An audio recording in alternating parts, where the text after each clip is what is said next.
Très bien, bonjour à tous. Peut-être avant de commencer le point presse réellement, m'assurer que techniquement tout fonctionne. Donc je rappelle pour ceux qui sont en visio avec nous, et je salue la représentante de l'ambassade britannique en premier lieu, mais on va faire un essai. Donc quand vous prenez la parole, vous allumez votre micro et vous pensez à bien le désactiver pour pas qu'il y ait d'écho. Donc je propose qu'on fasse le tour des gens qui sont avec nous en visio, en commençant bien sûr par Madame Davis.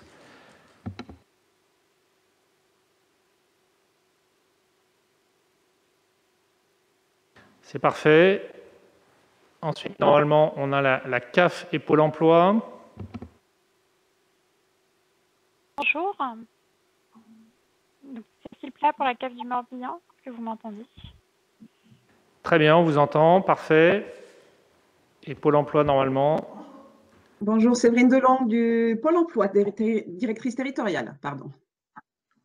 Très bien, eh bien bonjour à tous. Donc on va pouvoir commencer. Merci aux représentants de la presse d'être avec nous.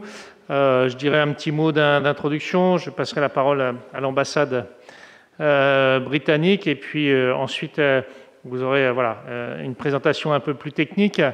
Mais d'abord dire qu'on a souhaité faire ce point presse qui vise en priorité les citoyens britanniques qui sont installés en France et tout particulièrement dans le Morbihan. Mais ce qu'on va dire aujourd'hui est évidemment valable pour tous les Britanniques qui sont installés dans un département français. Et les démarches qu'on va évoquer pour le Morbihan, elles sont les mêmes dans chaque département. Le message, il est très clair, c'est de dire que dans le cadre de l'accord de retrait qui a été négocié entre les Britanniques et l'Union européenne, il a bien évidemment été pris en compte tous les citoyens qui étaient installés sur notre territoire avant le 1er janvier 2021. Et le message, il est très simple, c'est que tous les Britanniques qui sont installés dans le Morbihan et plus largement en France depuis avant le 1er janvier 2021 ont droit à un titre de séjour, mais ils doivent le demander. Et c'est vraiment pour ça qu'on fait cette conférence de presse, pour que, grâce à votre aide, tous les Britanniques qui sont installés aient le réflexe de faire cette demande. Pour nous, évidemment, on va tout mettre en œuvre, et vous allez le voir, il y a même un organisme qui est là pour accompagner les citoyens britanniques. Tout est mis en œuvre pour leur faciliter cette démarche. Elle est en ligne, il n'y a qu'un seul rendez-vous en préfecture, mais c'est une obligation. Et donc, le message, il est aussi pour tous les Britanniques qui ont d'ores et déjà un titre et qui pourraient considérer qu'ils n'ont pas besoin de faire cette démarche. Eh bien si, c'est obligatoire, puisque tous les titres ou les droits qui étaient issus parce que la Grande-Bretagne était dans l'Union européenne, tous ces droits vont perdurer à la condition, bien sûr, qu'ils fassent la demande et qu'ils obtiennent, et ça c'est de droit, ce nouveau titre de séjour. Donc vraiment, on insiste, c'est simple, ça a pour objectif de garantir tous leurs droits, mais ils doivent faire cette démarche et ils doivent la faire avant le 1er juillet. Donc vous voyez, on a encore un peu de temps, et c'est pour ça qu'on fait cette conférence de presse maintenant. Mais il faut évidemment ne pas attendre le dernier moment, et il faut surtout ne pas rater ces échéances. Voilà. Donc le message est très clair. Actuellement, tous leurs droits sont préservés, tous leurs droits sont maintenus, mais ils doivent faire cette démarche volontaire, et pour la réussir, ils sont accompagnés par l'ambassade britannique, par les associations, par les services de la préfecture. Voilà. Donc je n'en dirai pas plus, mais c'est l'effet majeur de cette conférence de presse, c'est de toucher ceux qui n'avaient pas encore compris ou n'avaient pas encore commencé la démarche et qui sont britanniques sur notre territoire. Allez-y, n'attendez pas le dernier moment, ne dépassez pas la date, on est là pour vous accompagner et pour faire en sorte que vous puissiez, si c'est votre souhait, continuer à résider en France et en l'occurrence dans le département du Morbihan, mais évidemment en préservant tous leurs droits et pour qu'ils puissent continuer à vivre ici s'ils le souhaitent. Voilà un peu mon message. Je propose de passer la parole à l'ambassade Très bien, merci. Encore bonjour à toutes et à tous. Je m'appelle Laura Davis. Je suis la chef du service politique et de presse à l'ambassade du Royaume-Uni en France. Et je tiens tout d'abord à féliciter la préfecture pour cette initiative et surtout de la remercier de nous y avoir associés. Parce qu'effectivement, nous travaillons vraiment la main dans la main avec toutes les préfectures de la France, ainsi d'ailleurs que le ministère de l'Intérieur, mais surtout, évidemment, avec les départements frontaliers qui ont accueilli tellement de Britanniques, et ceci depuis des décennies et des décennies. Et c'est pour ça que je ne suis pas du tout surprise que votre message s'accorde absolument et parfaitement avec nos échanges avec le ministère de l'Intérieur. C'est-à-dire que ce qui est important, c'est vraiment de faire la démarche maintenant, de commencer cette démarche et de ne pas avoir crainte de la commencer. Nous comprenons bien, on nous répète à tout moment que la France désire absolument que les Britanniques qui sont installés en France restent en France et continuent d'y apporter tout ce qu'ils lui ont apporté depuis des années. Et donc, vraiment, les préfectures, on leur demande, la consigne que j'ai compris, c'est une consigne de flexibilité. On leur demande de chercher la raison pour dire oui, justement, à ces demandes de résidence. Et c'est pour ça qu'on s'associe absolument à cette demande aux Britanniques de faire leur demande maintenant. Et même si vous n'avez pas tous vos documents, c'est pas grave. Le cas échéant, vous pourrez ajouter des documents plus tard, vous pourrez répondre aux questions de la préfecture. Mais c'est important de commencer maintenant. Nous comprenons absolument que ceux-ci sont des temps très anxiogènes. Et c'est pour ça d'ailleurs que nous sommes très reconnaissants à la France d'avoir ces procédures très allégées qui simplifient vraiment la vie des Britanniques faisant ces demandes. Mais comme nous comprenons que ce n'est pas facile pour tout le monde, c'est pour ça que nous travaillons avec 4 associations à travers toute la France, dont the IOM, donc l'Organisation mondiale pour la migration, qui est là avec nous aujourd'hui, qui ont des équipes pour accompagner ceux et celles qui n'arrivent pas à faire cette démarche toute seule. Et je vais terminer avec une toute petite publicité. C'est qu'un des objectifs majeurs de l'ambassade en ce moment, c'est évidemment de faire passer ce message et d'accompagner nos ressortissants dans ces demandes. Et pour faciliter tout ça, nous avons un guide en ligne, le Living in France Guide. Nous avons un compte Twitter dédié aux ressortissants britanniques @British in France et un compte Facebook qui est majoritairement dédié aussi à ces propos.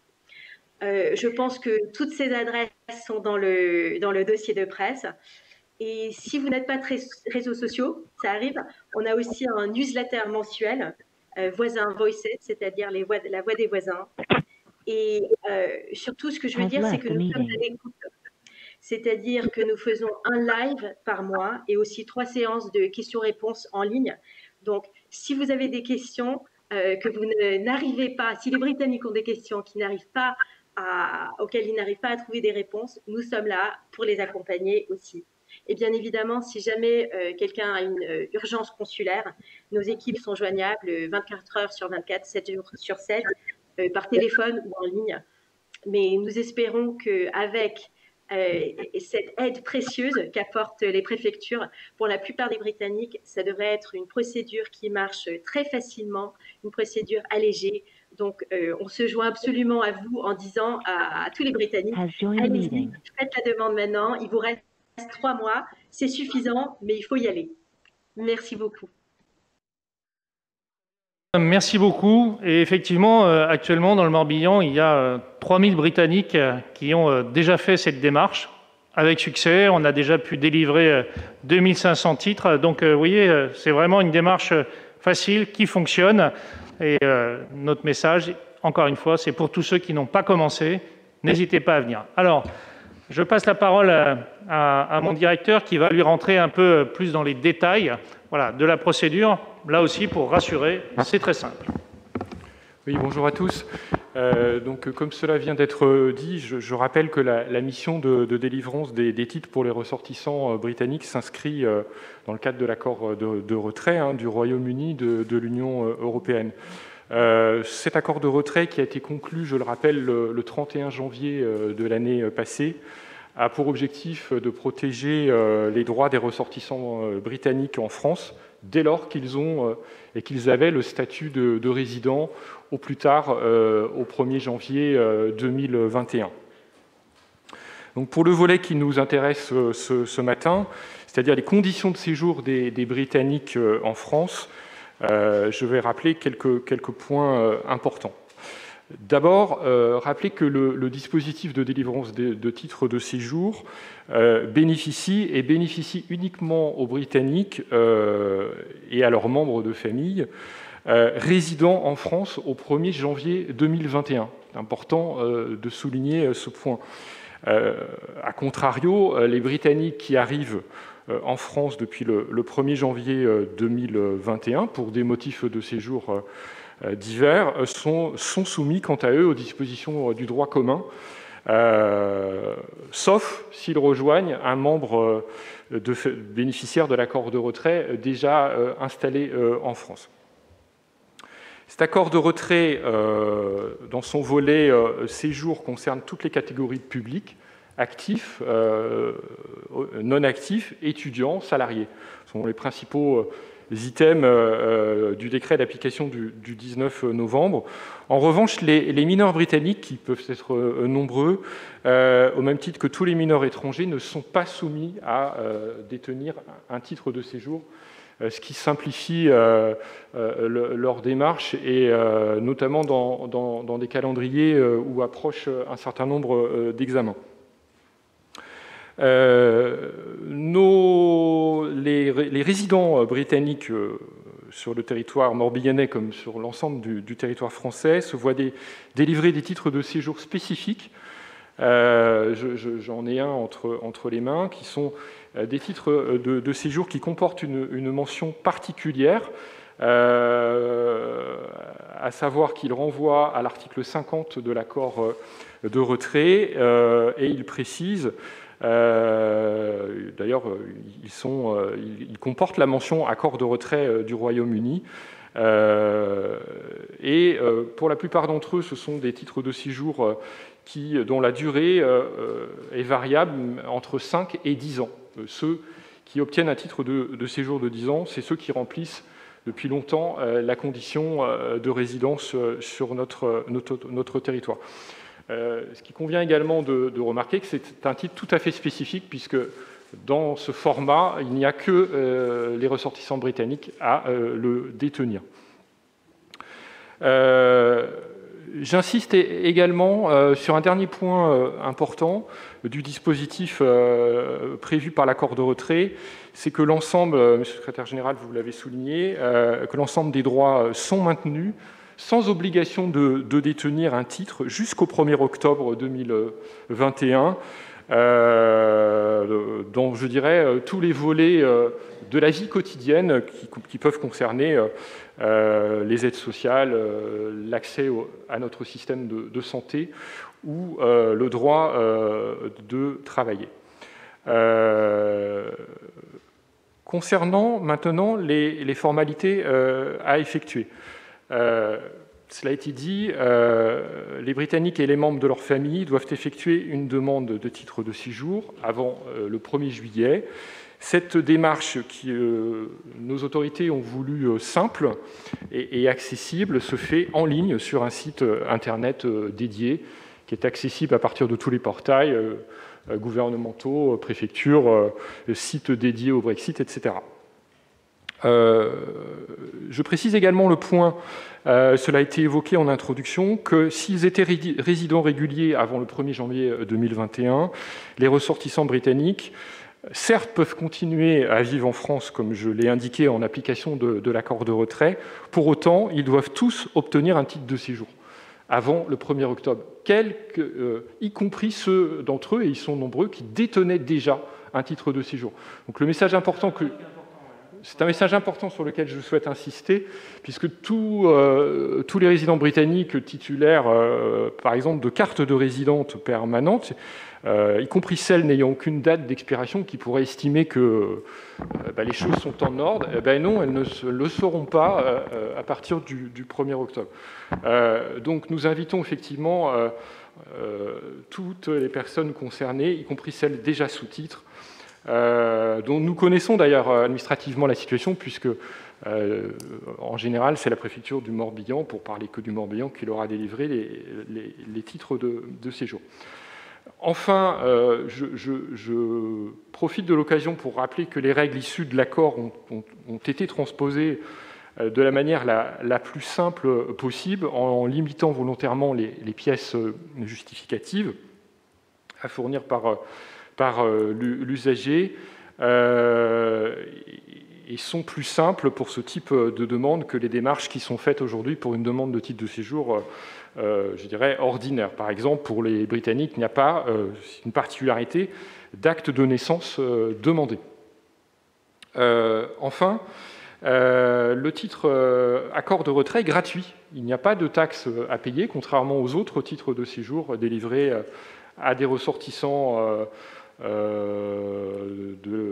étrangers, y compris ressortissants européens, pour ceux qui en font la demande. Et comme je l'ai indiqué tout à l'heure, il s'agit pour beaucoup d'entre eux de titres d'emblée de 10 ans.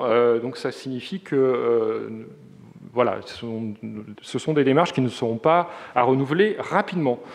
J'en viens maintenant au bilan de l'activité de la mission Brexit, qui a été constituée à cet effet au sein du bureau des étrangers et de la nationalité à la préfecture.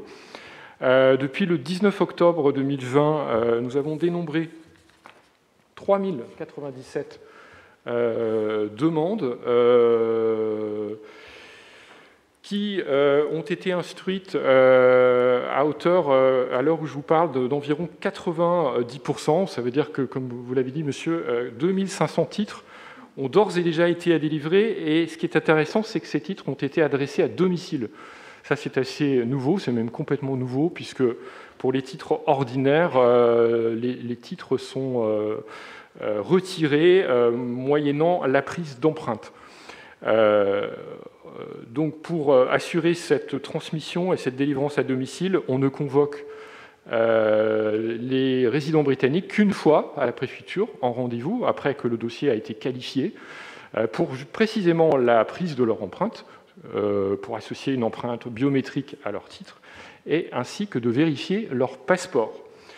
Je n'ai pas, et je terminerai par là, rappelé l'estimation INSEE, mais qui date un peu et qui semble évaluer le nombre de ressortissants britanniques résidant en France à environ 3500, on pense, dans le Morbihan, pardon. On pense que cette jauge est un peu basse, et d'ailleurs c'est l'objet des différents messages sur lesquels on insiste ce matin, que le stock de demandes restant à déposer vraisemblablement est évalué à l'ordre d'un bon millier de dossiers, voire plus. J'en ai presque terminé. Comme je l'ai indiqué dans mon propos, nous sommes maintenant à 3 mois de l'échéance de dépôt. Il importe donc de mobiliser, comme cela a été dit, le public concerné qui n'ont pas fait encore leur démarche pour éviter le goulet d'étranglement qui pourrait avoir lieu à l'approche du 1er juillet et dans les semaines qui suivent. Mais nos partenaires de l'IOM auront l'occasion de préciser leur mission et l'accompagnement qu'ils peuvent apporter. Merci de votre attention. Merci Stéphane. Donc voilà, ce qui est important, c'est une démarche qui est simple, avec peu de pièces, qui doit être fait obligatoirement en ligne. Donc ça, c'est très important, sur l'adresse que vous avez dans le dossier de presse. Une fois qu'ils ont fait ce dépôt de dossier en ligne, ils sont convoqués une fois à la préfecture, et ensuite, c'est terminé. On finit d'instruire le dossier, on produit la carte, et elle leur est envoyée chez eux. Et cette carte a une durée entre 5 et 10 ans, et souvent 10 ans en fonction des droits qu'ils avaient déjà acquis sur notre territoire. Donc vous voyez, c'est une démarche qui est simple, qui n'est pas chronophage, il n'y a pas d'inquiétude à avoir, mais en revanche, j'insiste, il faut qu'ils fassent cette démarche avant le 1er juillet. Voilà, merci beaucoup. Est-ce que On passe la parole peut-être justement à un exemple d'association qui accompagne les Britanniques. Vous allez nous dire quelles sont vos expériences, vos retours de terrain. Bonjour à tous, merci à la préfecture de nous accueillir. Donc Loïka Fauchard et Elisabeth Kelsey, nous sommes là pour présenter les missions de l'Organisation internationale pour les migrations. Donc le bureau de l'OIM en France, basé à Paris, a ouvert une antenne à Saint-Brieuc pour un projet financé par le gouvernement britannique pour venir en soutien aux ressortissants britanniques dans leur demande de titre de séjour.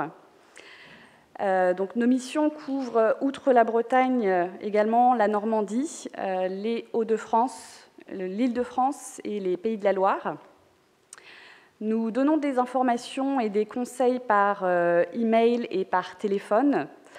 Donc, nous pouvons orienter les personnes sur la procédure, sur les différentes étapes, sur les pièces justificatives à produire et, en cas de besoin, nous pouvons également les aider à faire le lien avec la préfecture.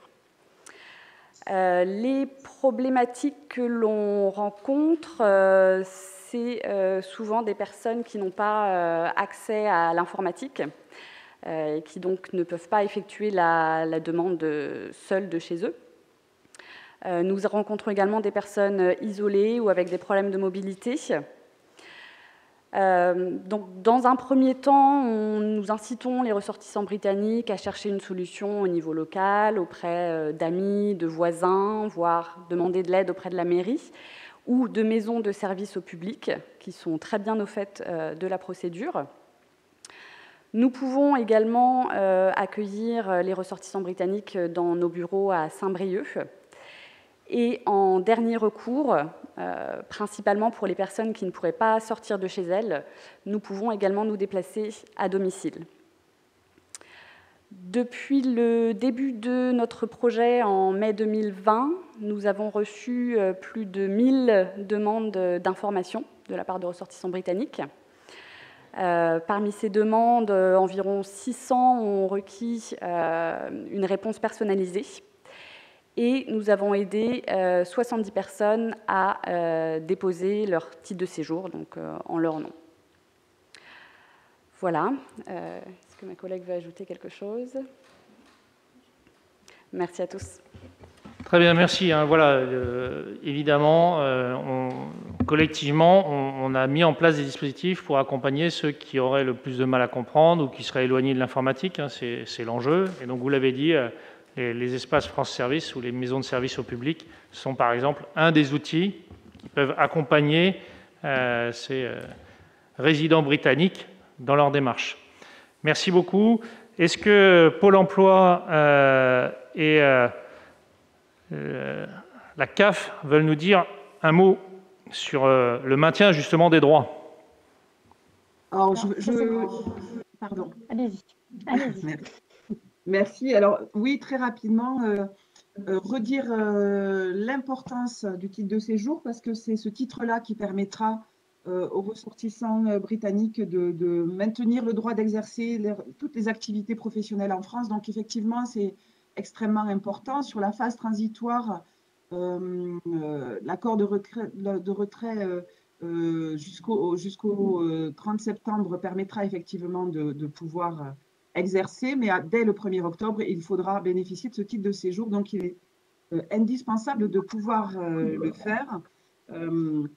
De la même façon, pour ce maintien des droits, vous l'évoquiez, c'est aussi le maintien des droits de la même façon pour l'assurance chômage. Aujourd'hui, l'accès aux droits pour les demandeurs d'emploi qui vont bénéficier aussi de ce titre de séjour reste sur notamment les droits relatifs à l'indemnisation qui se met en place avec pour l'instant, le principe de totalisation qui rentre dans le calcul des droits d'assurance chômage qui est maintenu pour l'instant en tout cas, et qui permet aux demandeurs d'emploi ressortissants britanniques de pouvoir récupérer dans leur calcul de droits les périodes d'activité qui sont déroulées sur un pays de l'UE. Donc, c'est toujours intéressant à avoir en tête.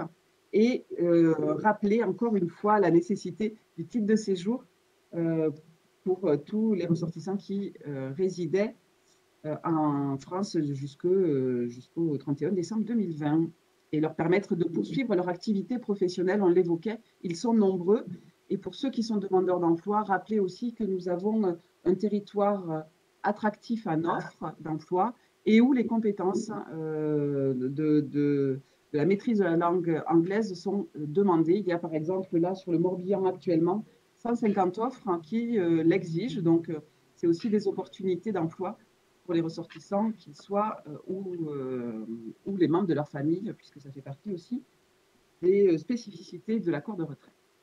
Voilà, je ne sais pas s'il y avait, si c'était suffisamment clair pour vous. Si, c'est clair. On donne la parole à la CAF. Oui, bonjour. Donc, pour la caisse d'allocation familiale et pour les prestations sociales, hein, d'une manière générale, en effet, ces démarches sont vraiment très importantes pour le maintien des droits. Ce qu'il faut savoir, c'est que tous les bénéficiaires britanniques qui avaient des droits au mois de décembre 2020 se sont vus disposer d'un maintien de leurs droits jusqu'en septembre 2021, mais à compter du 1er octobre 2021, le titre de séjour sera indispensable pour pouvoir bénéficier des prestations familiales, aide au logement, prime d'activité, RSA, ou les prestations pour la garde des enfants ou tout simplement l'éducation des enfants. Donc c'est vraiment une démarche qui est très importante et auquel il faut que les ressorts britanniques anticipent pour pouvoir ne pas avoir de rupture de droit au mois d'octobre. Pour tous les nouveaux bénéficiaires, hein, par contre, qui déposeraient des demandes là, entre le mois de mars et de septembre 2021, on prend en compte l'attestation provisoire d'enregistrement, c'est-à-dire que même si la démarche n'est pas finalisée, ce document est également accepté par nos services. Hein, ça fait partie des dispositions qui permettent d'accompagner au mieux les Britanniques pendant cette période. Et donc, on les encourage de la même façon que vous à réaliser ces démarches le plus vite possible. Très bien, merci beaucoup. Donc on en a terminé cette présentation, hein, vous l'avez compris, tout a été fait pour simplifier les choses, pour maintenir les droits, et il y a juste une échéance, c'est la démarche à faire avant le 1er juillet pour pouvoir obtenir ce nouveau titre, et ça c'est nécessaire pour tous les Britanniques, quelle que soit leur situation, dès lors qu'ils étaient résidents avant le 1er janvier 2021. Voilà, on en a terminé, on passe à vos questions éventuelles. Oui, là aujourd'hui on parle surtout des titres de séjour. Il y a eu beaucoup de demandes de naturalisation. Est-ce que c'est encore le cas? Est-ce que ça change quelque chose? Alors, avant peut-être que vous répondiez sur le volume, préciser que si quelqu'un a fait une demande de naturalisation mais qui est en cours d'instruction, il doit quand même faire cette démarche pour obtenir son titre. Ce n'est pas parce qu'en parallèle il a une autre procédure qu'il ne doit pas détenir ce titre. Donc ça, c'est important aussi, c'est une bonne question. Après, sur les volumes, c'est une procédure qui n'est pas gérée en direct par la préfecture. Est-ce qu'on a une idée du volume ?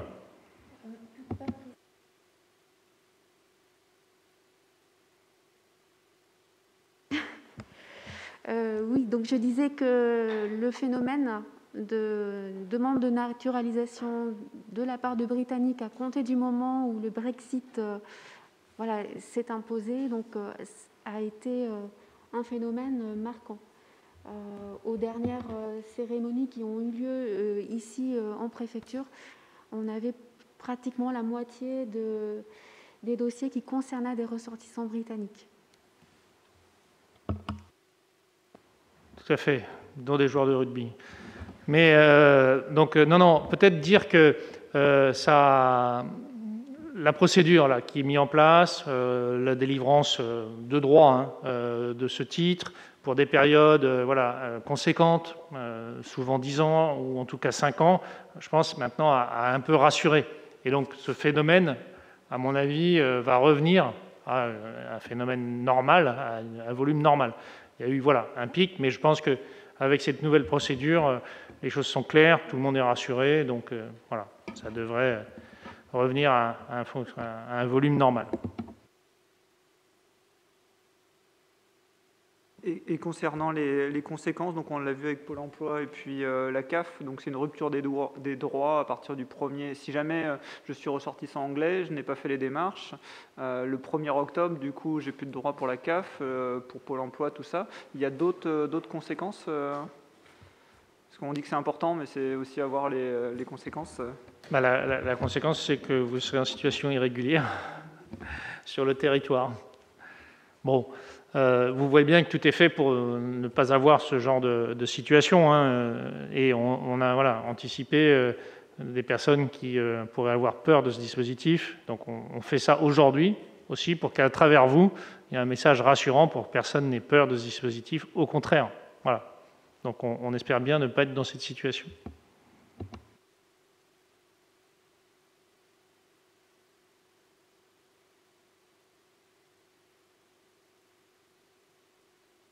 Une dernière question.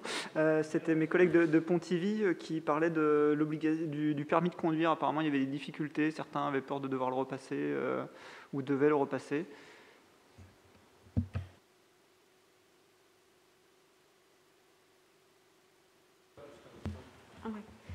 Allez-y. Tout ce qui est question permis de conduire, en fait, jusqu'en octobre, ils ont le droit de conduire, et après, ils rentrent dans le droit commun, ils peuvent faire un échange en permis français. Hein. C'est prévu normalement dans les dispositions. Et sous couvert de la carte de séjour, bien sûr.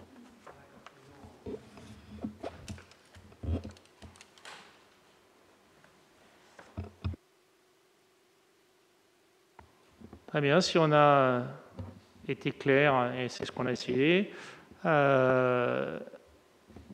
Pour l'ambassade britannique, est-ce que vous souhaitez dire un mot de conclusion?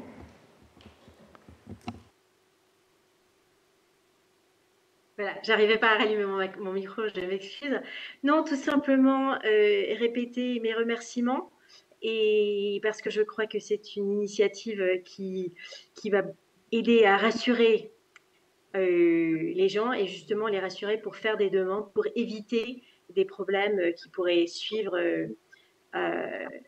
s'ils ne faisaient pas la demande en temps.